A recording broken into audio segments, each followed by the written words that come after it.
Hello bachon, so let's understand the question. In the question we can see in a thermodynamic process an ideal gas. The infinitely heat absorbed by the gas is given by T into delta X. T is the temperature of the system, delta X is the infinitely change in the thermodynamic quantity X of the system.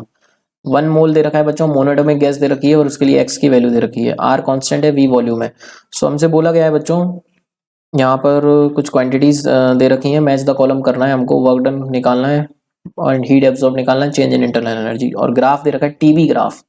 सो बच्चों इस TB graph से सबसे पहले हम process समझते हैं. 1 से 2 process हम कौन सी प्रोसेस बोल सकते हैं. 1 से 2 में हम देख सकते हैं टेम्परेचर कांस्टेंट है, तो डेफिनेटली ये आइसोथर्मल प्रोसेस है बच्चों. एंड 2 से 3 प्रोसेस की अगर हम बात करेंगे बच्चों, तो 2 से 3 प्रोसेस में वॉल्यूम कांस्टेंट है. वॉल्यूम कांस्टेंट है मतलब प्रोसेस आइसोकोरिक है. ठीक है बच्चों, ये हम समझ गए यहाँ पे वॉल्यूम कांस्टेंट. अब हम इस क्वेश्चन को प्रोसीड कर सकते हैं. तो वर्क डन निकालना है बच्चों 1 2 3 में. तो जो भी वर्क डन होगा 1 2 3 प्रोसेस का, उसको हम लिख सकते हैं work done during the process 1 2 and work done during the process 2 3. 1 2 मतलब आइसोथर्मल प्रोसेस का वर्क डन एंड 2 3 मतलब आइसोकोरिक. तो दोनों प्रोसेस का वर्क डन जीरो कर सकते हैं बच्चों. यहाँ पर वॉल्यूम कांस्टेंट है तो definitely change in volume zero होगा. इसका मतलब हम इस प्रोसेस का वर्क डन क्या बोल सकते हैं, जीरो, क्योंकि वर्क डन पीडीवी होता है. सो इस प्रोसेस का वर्क डन तो जीरो हो गया. अब वर्क डन 1 2 प्रोसेस का कैसे लिखते हैं, तो हमारे पास आइसोथर्मल प्रोसेस का वर्क डन हमको याद रखना है NRT ln V final upon V initial, इस तरीके से लिख सकते हैं.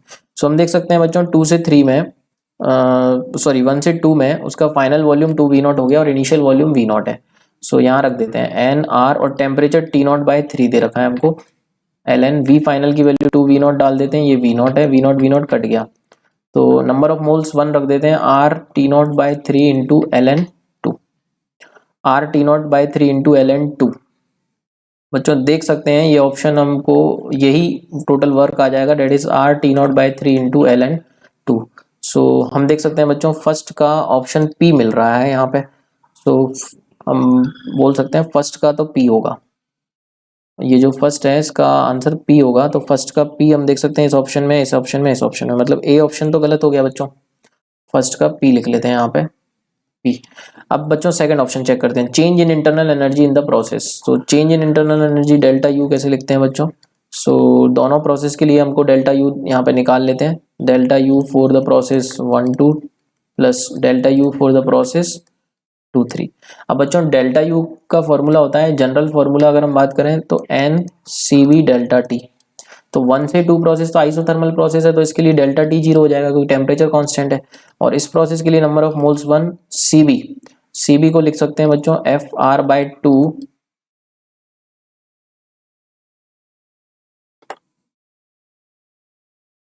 FR/2. तो यहाँ पे मैं सब्स्टिट्यूट कर देता हूँ बच्चों FR/2 है ना. NCB डेल्टा टी की हेल्प से लिख रहे हैं बच्चों और इंटू डेल्टा T4 2 2 3 प्रोसेस, ये हम लिख सकते हैं बच्चों. सो ये हो जाएगा डिग्री ऑफ फ्रीडम 3 क्योंकि मोनोएटॉमिक गैस है. 3R/2 इंटू फाइनल टेम्परेचर बच्चों कहाँ का लिखना है हमको, 3 पॉइंट का. तो 3 पॉइंट का टेम्परेचर हम देख सकते हैं फाइनल T0 है एंड इनिशियल T0/3, ये हम ले सकते हैं. तो ये कितना बनेगा, 3T0 में से T0 गए तो 2T0/3. तो 3R/2 इंटू 2T0/3. तो 2 से 2 कट गया, 3 से 3 कट गया, तो ये आ गया RT0. सो RT0 हमको R ऑप्शन में दे रखा है तो सेकंड का बच्चों कितना हो जाएगा R. तो सेकंड का R हम देख सकते हैं इसमें दे रखा है और इसमें दे रखा है, तो मतलब C ऑप्शन गलत हो जाएगा. तो अब ये वाला ऑप्शन बचा और ये वाला. तो heat absorb by the system in the process. तो बच्चों हीट कैसे निकालते हैं हम, तो हीट के लिए हम डायरेक्टली फॉर्मूला यूज कर सकते हैं, delta Q equals to delta U plus delta W.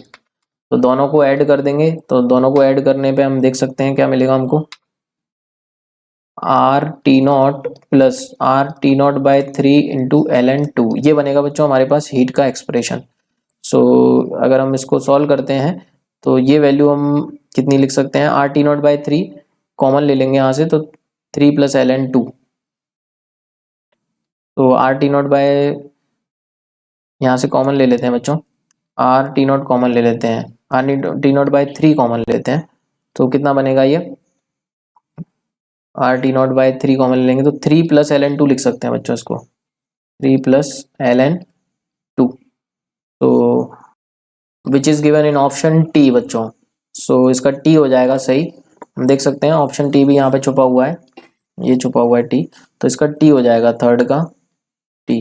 सो देख सकते हैं थर्ड का टी हमको यहाँ मिल रहा है और यहाँ दोनों में मिल रहा है। देन फोर्थ चेक करना पड़ेगा। फोर्थ बोल रहा है हमसे heat absorb by the system 1 to 2 process के लिए हीट। तो बच्चों इसको हम नेक्स्ट स्लाइड पर सॉल्व कर लेते हैं क्योंकि यहाँ पे स्पेस कम है। 1-2 प्रोसेस हमको दे रखी है, हम जानते हैं 1-2 प्रोसेस कौन सी प्रोसेस है। हमारे पास टीबी ग्राफ है और ये हमारी 1-2 प्रोसेस है।